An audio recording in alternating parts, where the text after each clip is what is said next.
This is the first time that Fravashi Academy has organized Padwa Pahat, and the best part of it was that the primary and the secondary students sang wonderfully and gave a stellar performance. Gudi Padwacha hardik shubhecha.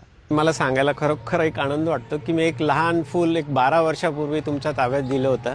नर्सरीला तिची admission झाली होती आणि कुठलीही साधना ही एक तपस्साधना असते, तपश्चर्या असते. अगदी 12 वर्ष तुम्ही चांगलं घडवलं फ्रावशीमध्ये. मैनेज्ड एंड बहुत अच्छे से प्रैक्टिस किया था बच्चों ने. एंड जो शुरुआत दी इन्होंने न्यू ईयर के लिए, it's really wonderful. And it's always like we are always feeling fortunate that our kids are part of the Fravashi Academy.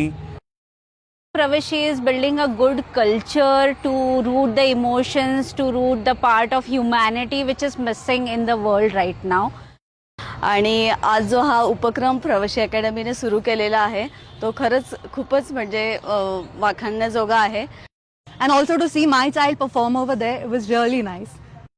आणि त्याच्यामध्ये महत्त्वाचा दृष्टिकोन म्हणजे रतन सरांशी मी आत्ताच बोललो. त्यांचं एक म्हणणं पडलं की प्रत्येक ॲक्टिव्हिटी अशीच पाहिजे की जी ज्याला सामाजिक आशय असेल, सोशल ॲप्रोच असेल, सगळ्यांना समाजात कसं जोडता येईल, लोकांना कसं एकत्र आणता येईल, हा त्यांचा दृष्टिकोन फार महत्त्वाचा वाटला. आणि त्या दृष्टीने ही वाटचाल चालली संस्थेची आणि त्याच दृष्टीने आपण सर्व विद्यार्थी घडवत आहेत याच्याबद्दल मला फार अभिमान वाटतो.